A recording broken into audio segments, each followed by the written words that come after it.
So, fun fact, apparently Twitter has a person in a project manager role for conversational safety. And I know that because I just read this article about her, how a young, queer, Asian American businesswoman is rethinking user safety at Twitter. Transformative and procedural justice are the foundation of Christine Su's vision for a safer site. Now, I really think this could go one of two ways. We're going to read this article and we're going to talk about some of the ideas that she has, and I really don't think there's any gray area in how this could go. This could actually either be a really positive thing for the site, or it could be one of the most Orwellian things that Twitter has done yet, and if we know Twitter, and I think we do, I'm going to lean on the fact that this is probably going to go towards the Orwellian side of things, which means things are going to get a whole lot worse. So we're going to read this and talk about some of her ideas, specifically when it comes to transformative justice, and I'm going to tell you what I think this means. But before we get into that, listen guys, I'm trying to grow the channel and YouTube is making this really, really difficult for me by well, they're doing lots of things. I don't need to bore you all with the details, but here's the thing. You can really help me out by making sure you're subscribed if you want to be. I do daily content around news, politics, culture, really anything I find interesting. So I post sometimes one time a day, sometimes a couple times a day. Really just depends on what's in the news. If you want to subscribe, there's a little red subscribe button down there somewhere. I need you to hit it for me. And if you already think you're subscribed, just do a quick double check for me. Won't take a second. All right. Let's talk about Christine and her vision for the Twitters. About 6 months ago, Twitter quietly hired someone to become the head of project for conversational safety on the platform. You'd think the person in charge of what might be the most difficult task at Twitter would have a predictable skill set, years of experience in and out of academia, politics, and programming, an impenetrable wall of media savvy, close ties to the exec suite. You'd be wrong. Instead, the woman bringing creative and somewhat radical new ideas to user safety at Twitter is a young activist entrepreneur, there's our first red flag, who spent the last 6 years running a startup to help ranchers plan climate-friendly grazing practices. Now, only half a year after Pasture Map was acquired, Christine Su is a senior product manager for conversational safety at Twitter, tasked with keeping everyday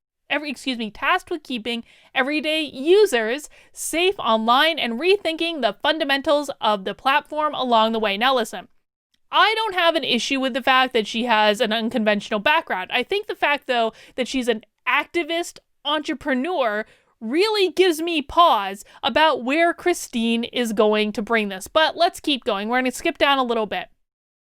Transformative and procedural justice are the foundation of Su's vision for a safer Twitter. The once radical concepts challenge the notion that we should punish people who cause harm instead of offering an alternative, a pathway to repair the harm that has been done to prevent its reoccurrence, which is transformative justice, and a set of fair rules that make harm rarer in the first place, which is procedural justice. Now, Twitter's basically already doing the procedural thing. Procedural justice, as defined by this article, I've got it pulled up, a link right here. Procedural justice speaks to the idea of fair procedures and how people's perception of fairness is strongly impacted by the quality of their experiences and not only the end result of those experiences. So, does Twitter implement justice fairly? We all know that this is a big flat no. They do not implement justice fairly, and I have no reason to believe, frankly, that Christine's arrival at Twitter is going to change that because, again, activist entrepreneur, but it's the fact that she's going to be focusing on transformative justice that is actually the most alarming to me. So what is transformative justice? Well, they've got it defined in this article right here. We're going to skip down a little bit. Let's see. It's an approach to divesting in the disposability and thinking that people, just because we fail, that we automatically have to be removed from the community. Transformative justice so far is getting apparently a lot of popularity in criminal justice. So people who've actually been in prison and how do we rehabilitate them and what do they do with that time. That's where these ideas are being applied right now. But Christine wants to bring these and integrate them into Twitter and things we're tweeting. How might this occur? Well, let's keep reading about transformative justice. Transformative justice is a way of addressing an individual act of harm that relies on community members instead of the police, the law, or the government, also known as the state, or in this case, Twitter's safety team. It is a response to the racism and gender-based oppression that shape life for many people of color, though models differ. All reject the involvement of the criminal justice system, instead relying on community support networks and mediators.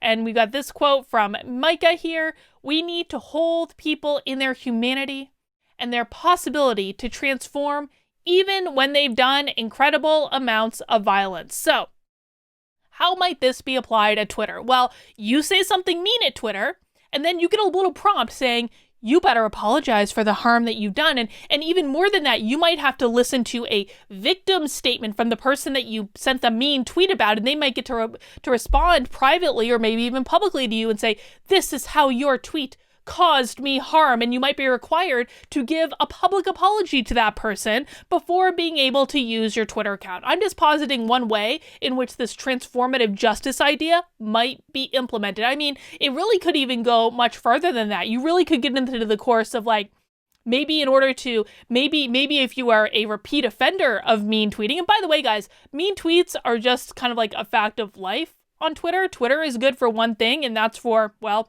posting. It's also good for getting news and information, but Twitter never is a place where you're going to have an adult conversation. It just doesn't work like that. You either get news or information from it, you get entertainment from it, or you post. And those are the only uses of Twitter. So let's kind of bear this out. Maybe you are a repeat offender of the mean tweeting under this transformative justice system, and you keep getting warnings or something, and then maybe you get put into the Transformative Justice re-education mean tweeting program for repeat offender mean tweeters, where you have to go through a whole education program and be indoctrinated into their little social justice way of thinking in order to get your Twitter account unlocked. I mean, honestly, that would be my interpretation of how this could get enacted at Twitter. Now, that's probably assuming the most negative possible outcome of this. Maybe a more positive way to look at it is, sometimes mean tweeting is just unnecessary, and maybe you should sometimes apologize, and maybe those apologies could actually bring humanity back into the platform. I don't know. I really could see it going either way, but we also have to take a look at Twitter's track record here. And I am not confident that they're going to roll this out in any way that is fair, procedurally, if you will, Christine, to all people. We know exactly how this is going to be rolled out. It's going to be incredibly fair if you are on the left and incredibly unfair if you are on the right, because that is what Twitter does with everything. Let's keep going. Sue's goals sit at the heart of what could become a very different Twitter one day. And it remains a big conditional, the company is serious about the changes it's been signaling for over a year. Women and people from marginalized groups have documented disproportionate levels of abuse and harassment on the platform for years, and until recently, Twitter did little to change that. Okay, here is why I have no faith that this is actually going to work out well, because I have been complaining to Twitter for months now, of a very specific account that is impersonating me and harassing me and has been doing it literally every single day. Every single day, I have well documented everything, and Twitter has been heard about it multiple times. I've even gone through the GD Better Business Bureau to complain on a couple of different occasions because Twitter won't do anything to stop it. So Christine's been on the job for 6 months now, and this still hasn't changed. I mean, I have very little hope that Twitter has any interest in actually implementing these policies fairly. I think that Twitter is going to set up a little re-education camp type system before we even get a GD edit button to try to modify the behavior of their users if they want to continue using the platform. No matter how many times you monitor, report, and moderate harmful posts, the reactionary model does little to reverse the damage that's already been done to the people targeted or to prevent it from happening again, Sue said. So instead of putting the spotlight just on the post causing harm, new functions coming from her team will be all about user control, she explained, giving people a wide range of capabilities to react to situations on the platform. The point is not to make the entire world a safe space. That's not possible. The point is to empower people and communities to have the tools to heal harm themselves and to prevent harm to themselves and put others in control. So I'm going to say this, listen. And I'm a little bit harsh on this point simply because I've done an extreme amount of personal development work myself. I've done this stuff for years. So I understand that most people have the very real capability to not allow anything that's happening on Twitter to bother them. Now, I mentioned this account that's been impersonating and harassing me. Do I sit around and cry all day about this account? No. Most of the time, I don't even think about it. It is simply when situations come up like this, where Twitter is being blatantly hypocritical, that it even bothers me. Normally, it doesn't bother me at all because I know enough to know not to let what a random Twitter account is doing impact my mood or impact my day or bring me down or make me unhappy. And these are the things you learn when you do your own personal development. Honestly, one of the very best things, if Twitter really wants to make this a reality, one of the very best things they could do is to teach people that they do not have the right not to be offended by what someone else is saying. And they could very easily do that, except that they're electing not to, because the people that are employed there are a bunch of little activists. For Sue, implementing transformative justice means building tools that create private pathways for apologies, forgiveness, and de-escalation. Somehow we'll get apologies before we get an edit button. I at least have to give protocol credit for calling her out on that. While she didn't describe exactly how private apology tools will work just yet, they are intended to become a part of a set of controls that people can take with those around digital spaces and be able to use them when and if the circumstances warrant it. And then we've got a little bit more from her down here. So I asked Sue about her 10-year vision for user safety and how it fits into the Twitter grand plan. At the highest level, all of us at Twitter are deeply committed to the same mission, which is to serve the public conversation, which is something that I didn't fully appreciate until I got here, she said. I would like to see more empathy and more thoughtfulness infused into how Twitter works at a fundamental level. Well, guess what, Christine?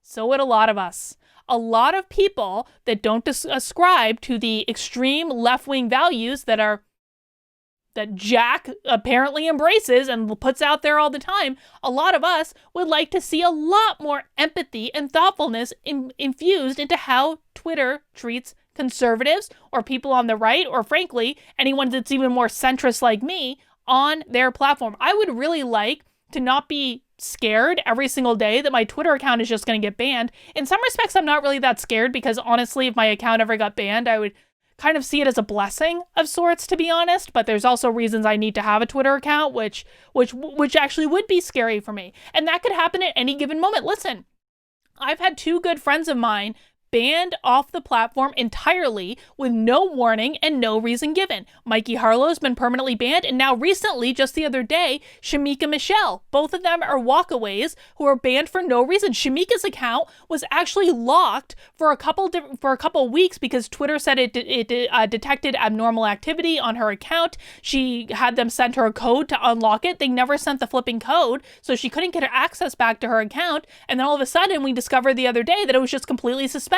What has she possibly done? Her account was locked anyway. She couldn't have possibly tweeted anything to result in a suspension. So I say that because, I mean, if they want to start with empathy and thoughtfulness, maybe they could start with the people that they are banning off their platform for no apparent reason.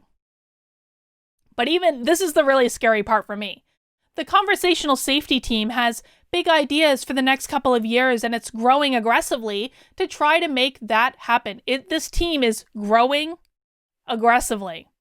And apparently, right now, they're focusing on AI, machine learning, which really doesn't give me a lot of hope. It doesn't. So, I don't know, man. We're going to see what happens with Twitter. My genuine hope for all of this is that Twitter becomes a relic of the past. Honestly, there was nothing that I would like to see more.